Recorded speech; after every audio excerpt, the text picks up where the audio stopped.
नमस्कार, मुंबई के खार इलाके से मैं Sohit Mishra city express show लेकर आपके सामने हाजिर हूँ।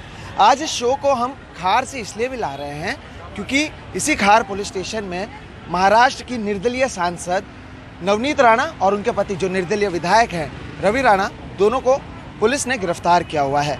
दरअसल शुक्रवार के दिन शिवसेना के हिंदुत्व पर निशाना साधते हुए नवनीत राणा ने ऐलान किया था कि शनिवार के दिन वो उद्धव ठाकरे के घर मातोश्री जाकर हनुमान चालीसा का पाठ करेंगे। दिन भर शिवसेना के कार्यकर्ता इस बयान से नाराज होकर नवनीत राणा के घर के नीचे और मातोश्री के बाहर बड़े पैमाने पर प्रदर्शन करते हुए नजर आए। शाम होते होते नवनीत राणा ने जरूर ये ऐलान किया कि वो मातोश्री नहीं जाएंगी, लेकिन बाद में खार पुलिस स्टेशन के अधिकारी उनके घर पर पहुंचे और उन्हें गिरफ्तार कर लिया गया। ये रिपोर्ट देखिए।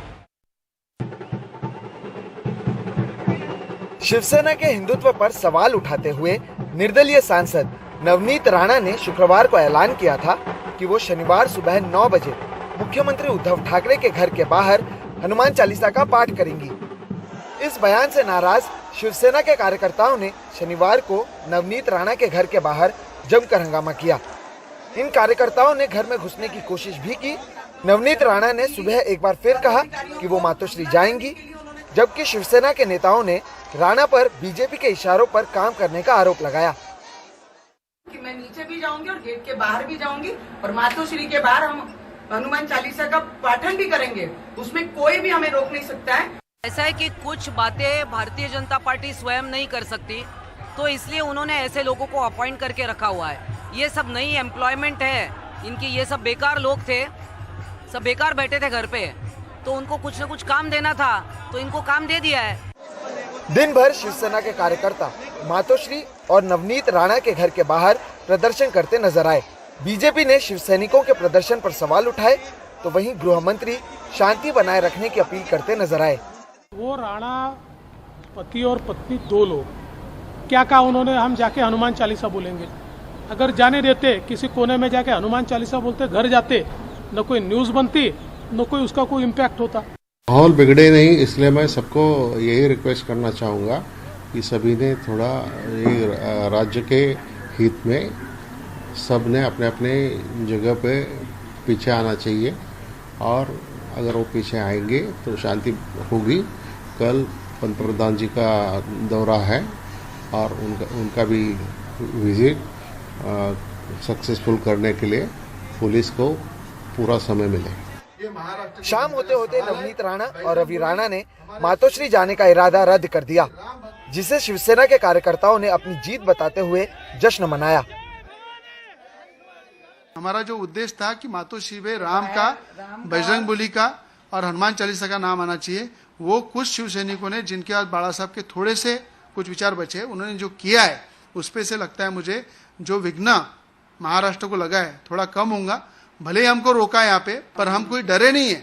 हम यहाँ पे पंतप्रधान जी आ रहे हैं, आम जनता को तकलीफ हो रही है, कायदा सुव्यवस्था बिगड़ रही है, इसलिए हम लोग आज यहाँ पे हमारा ये जो हनुमान चालीसा का जो पाठ करने वाले थे मातोश्री पे, लोगों की चिंता है, कायदा सुव्यवस्था बिगड़ चुकी है और पंतप्रधान जी महाराष्ट्र में आ रहे हैं, इसलिए हम यहीं पे इसको खत्म करते हैं। नवनीत राणा के आंदोलन वापस लिए जाने के ऐलान के बाद खार पुलिस के अधिकारी उनके घर पहुंचे और बाद में पुलिस ने उन्हें धारा 153A के तहत गिरफ्तार किया। पुलिस की ओर से गिरफ्तार किए जाने के बाद अब रविवार के दिन नवनीत राणा और रवि राणा को अदालत में पेश किया जाएगा। लेकिन इस सबके बीच एक दूसरा सवाल ये भी है कि जब खुद उद्धव ठाकरे महाराष्ट्र के मुख्यमंत्री हैं, तब क्या शिवसेना के कार्यकर्ताओं की जिम्मेदारी नहीं बनती है कि वो महाराष्ट्र की न्याय व्यवस्था को बनाए रखें? मुंबई से कैमरा पर्सन प्रवीण जिरोहित के साथ सोहित मिश्रा, NDTV इंडिया। राजस्थान के अलवर में एक मंदिर तोड़े जाने से एक नया राजनीतिक विवाद खड़ा हो चुका है। बीजेपी और कांग्रेस दोनों एक दूसरे को इसके लिए दोषी ठहरा रहे हैं। यहाँ पर कुछ दुकानों और मकानों को भी तोड़ा गया है। अतिक्रमण हटाने के नाम पर की गई इस कार्रवाई से पीड़ित बेहद अफसोस में है। 60 साल की अनीता विधवा है, अकेली है।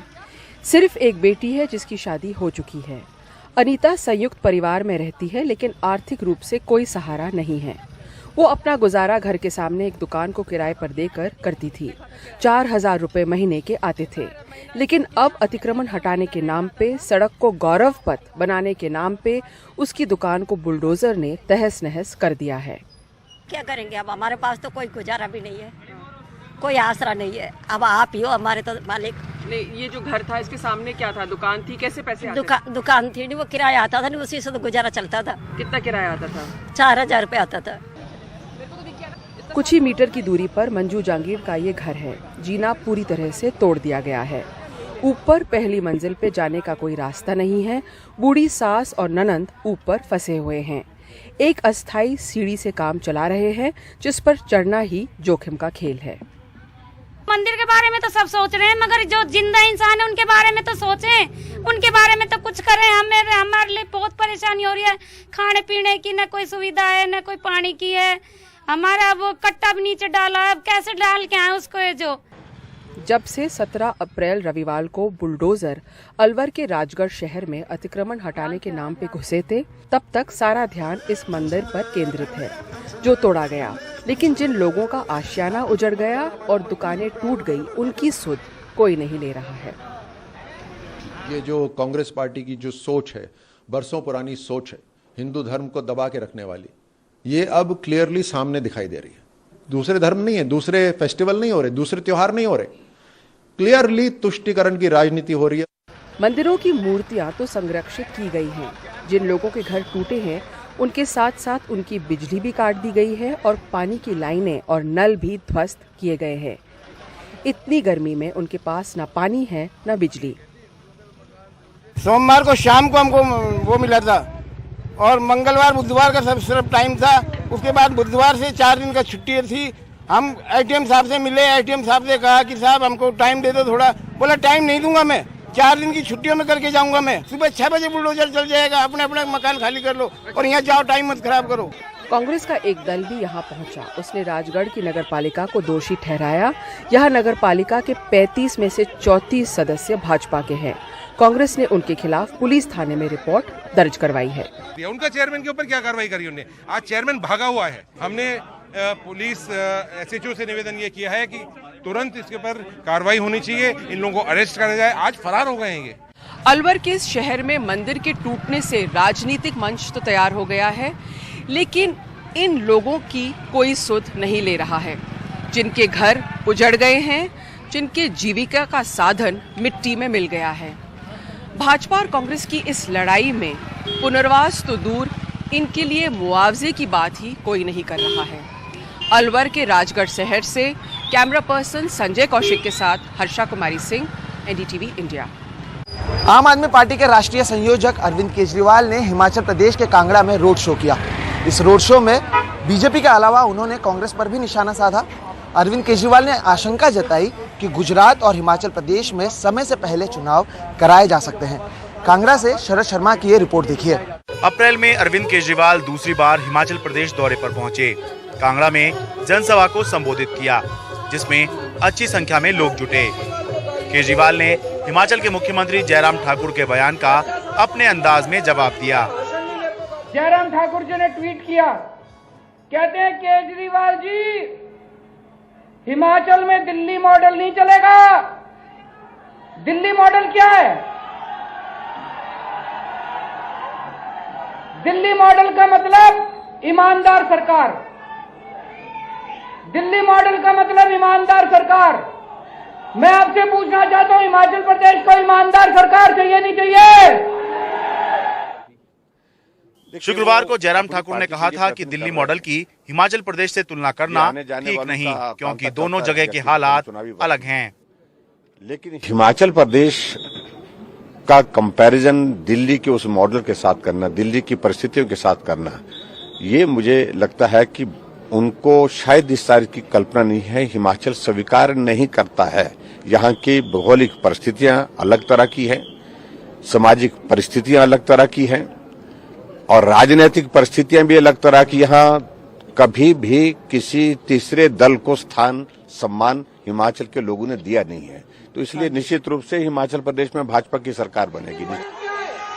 जनसभा को संबोधित करते हुए केजरीवाल ने आशंका जताई कि हिमाचल प्रदेश और गुजरात के चुनाव जो इस साल के अंत में होने हैं, संभव है कि तय समय से पहले ही हो जाएं। सुन रहे हो आप लोग भी? मैंने सुना ये चुनाव जल्दी कराएंगे। चिंता ना करो, सारे जने इकट्ठे हो जाओ। ये चाहे जून में कराएं, चाहे जुलाई में कराएं, चाहे दिसंबर में कराएं, इस बार सत्ता आम आदमी के हाथ में आनी चाहिए। केजरीवाल के शनिवार के कांगड़ा दौरे से पहले शुक्रवार को बीजेपी के राष्ट्रीय अध्यक्ष जेपी नड्डा भी कांगड़ा में रोड शो कर चुके हैं। कांगड़ा में जनसभा में अच्छी भीड़ जुटाकर आम आदमी पार्टी संदेश देना चाहती है कि भले ही बीजेपी ने उसके बड़े पदाधिकारी तोड़ लिए हों, लेकिन पार्टी अभी भी मजबूत है। हिमाचल प्रदेश में पिछले कुछ दिनों में जिस तरह की राजनीति हुई है, उसको देख के कहा जा सकता है कि चर्चा केवल दो ही पार्टियों की हो रही है, बीजेपी और आम आदमी पार्टी। कांग्रेस फिलहाल चर्चा से गायब है। हालांकि ये बताना जरूरी है कि कुछ समय पहले जो उपचुनाव हिमाचल प्रदेश में हुए थे, उसमें सभी सीटें कांग्रेस ने जीत ली थी, लेकिन कांग्रेस के वरिष्ठ नेता और हिमाचल प्रदेश के पूर्व मुख्यमंत्री वीरभद्र सिंह की मृत्यु के बाद फिलहाल हिमाचल कांग्रेस एक नेतृत्व के संकट से जूझती हुई दिखाई दे रही है। कांगड़ा हिमाचल प्रदेश से अपने सहयोगी कैमरा पर्सन सचिन गुप्ता के साथ मैं शरद शर्मा, एनडीटीवी मीडिया। पंचायती राज दिवस के मौके पर प्रधानमंत्री मोदी कल जम्मू कश्मीर जाने वाले हैं। इस दौरान वो पल्ली में एक बड़ी सभा भी करेंगे। प्रधानमंत्री के दौरे को देखते हुए सुरक्षा व्यवस्था बहुत कड़ी कर दी गई है। इस इलाके के चप्पे चप्पे पर पुलिस सुरक्षा बल और पुलिस तैनात हैं। लगातार आने जाने वालों की चेकिंग की जा रही है। प्रधानमंत्री मोदी पल्ली गांव में एक 500 किलोवाट के सोलर पावर प्लांट का उद्घाटन भी करेंगे। इसके साथ ही पल्ली देश की पहली कार्बन फ्री पंचायत बन जाएगी। उत्तर प्रदेश के प्रयागराज में एक ही परिवार के 5 लोगों की हत्या कर दी गई। मारे गए लोगों में 2 साल की एक बच्ची भी शामिल है। हत्या के बाद एक कमरे में भी आग लगा दी गई। प्रयागराज के थरवई इलाके के खैवजपुर गांव में ये लोग अपने गुस्से का इजहार उस घर के बाहर कर रहे हैं जिसके परिवार के 5 लोगों को बेरहमी से मार दिया गया। इनमें राजकुमार, उनकी बेटी बहू और नतनी शामिल हैं। सभी को धारदार हथियार से हमला कर मौत के घाट उतारा गया। आज सुबह करीब 5:30 बजे पुलिस को सूचना मिली थी कि एक घर में करीब 4-5 लोग मृत अवस्था में हैं। ये सूचना पे तत्काल पुलिस टीमें, फील्ड यूनिट, डॉग स्क्वाड, आला अधिकारी सब मौके पे पहुंचे। मैं स्वयं भी मौके पहुंचा हूं। यहाँ पे पाया गया कि इस घर के मुखिया जो हैं राजकुमार, राजकुमार की पत्नी, राजकुमार की बहू और उनकी 2 नतनियाँ और राजकुमार की बेटी, तो कुल 5 लोग इसमें मृत थे। एक उनकी नातिन है या पोती जिसको कहें, वो 5 साल की हैं, वो जीवित हैं। चोटों को देख के लग रहा है कि डंडे की चोटें हैं, लेकिन पोस्टमार्टम में वो चीज़ क्लियर हो जाएगी। हत्यारों ने वारदात के बाद घर के एक कमरे में आग भी लगा दी थी। सवेरे लोगों ने घर से धुआं निकलता देखा तो मौके पर पहुंचे। लड़की से रेप का अंदेशा है। मौके पर पहुंचे आला अधिकारी कह रहे हैं कि परिवार का एक शख्स जिंदा है। ससुराल पक्ष के लोग भी आ गए हैं। सारे मामले की तहकीकात हो रही है।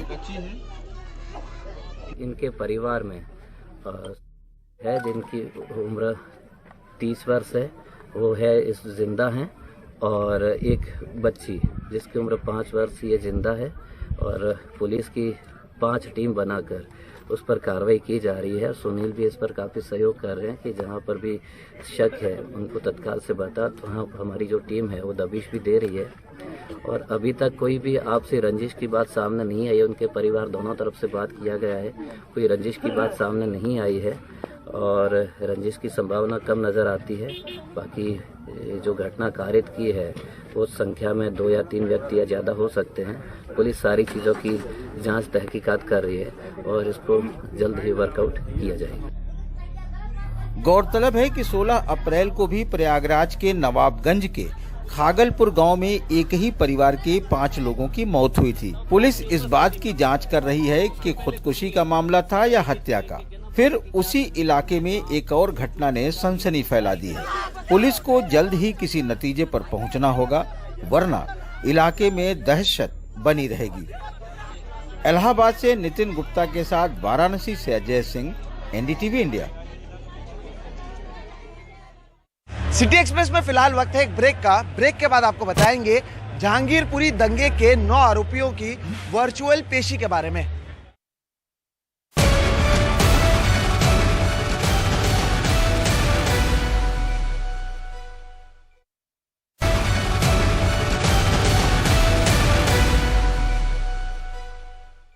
दिल्ली के जहांगीरपुरी इलाके में हुए दंगे के 9 आरोपियों की रोहिणी कोर्ट में वर्चुअल पेशी हुई।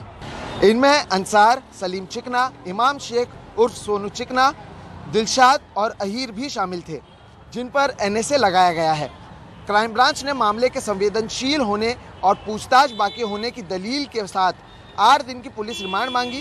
क्राइम ब्रांच ने मामले के संवेदनशील होने और पूछताछ बाकी होने की दलील के साथ 8 दिन की पुलिस रिमांड मांगी। कोर्ट ने NSA के तहत गिरफ्तार किए गए 5 आरोपियों को 8 दिन की पुलिस रिमांड पर भेजा और बाकी 4 को न्यायिक हिरासत में भेजा गया। जहांगीरपुरी हिंसा मामले में आरोपियों के खिलाफ अब मनी लॉन्ड्रिंग के तहत जांच होगी। मामले में ईडी ने केस दर्ज किया है। जहांगीरपुरी हिंसा के मुख्य आरोपी और कथित मास्टरमाइंड अंसार के खिलाफ अब मनी लॉन्ड्रिंग की जांच शुरू हो गई है। शनिवार को इस मामले में ईडी ने PMLA के तहत केस दर्ज कर लिया है। 21 अप्रैल को दिल्ली पुलिस कमिश्नर ने ईडी निदेशक को पत्र लिखकर अंसार के खिलाफ जांच के लिए कहा था। सूत्रों की माने तो दिल्ली पुलिस क्राइम ब्रांच की जांच में पता चला है कि अंसार के अलग अलग बैंक खातों में काफी पैसे हैं। उसकी संपत्तियां दिल्ली से लेकर पश्चिम बंगाल तक हैं, जबकि उसका कबाड़ का काम है जिसमें ज्यादा कमाई नहीं है। शक है कि वो जाली नोटों और सट्टे के कारोबार में है। इसलिए पुलिस पैसे का स्रोत और उसका रूट जानना चाहती है। अंसार के 3 साल के मोबाइल के कॉल रिकॉर्ड्स की भी जांच की जा रही है। उसने रवि मल्होत्रा के नाम से फेसबुक पर एक फर्जी प्रोफाइल बनाया हुआ था, जिसकी जांच चल रही है। शनिवार को कोर्ट ने अंसार, सलीम चिकना, इमाम शेख उर्फ सोनू चिकना, दिलशाद और अहीर को 8 दिन की पुलिस रिमांड पर भेज दिया, जबकि 4 आरोपियों को न्यायिक हिरासत में भेज दिया गया। क्राइम ब्रांच ने मामले को बेहद संवेदनशील बताते हुए कोर्ट में कहा कि अभी आरोपियों से और पूछताछ होनी बाकी है, जिससे साजिश में शामिल अन्य आरोपियों का पता चल सके। आरोपियों को पश्चिम बंगाल या कहीं और ले जाने की जरूरत पड़ सकती है। नई दिल्ली से मुकेश सिंह सेंगर की रिपोर्ट, NDTV इंडिया। तो वहीं सिटी एक्सप्रेस में आज फिलहाल इतना ही। आप मुझे, मेरे वीडियो जर्नलिस्ट प्रवीण जी रोहित और हमारी पूरी टीम को दीजिए इजाजत। देश और दुनिया की बाकी खबरों के लिए आप देखते रहिए सिर्फ NDTV इंडिया। नमस्कार।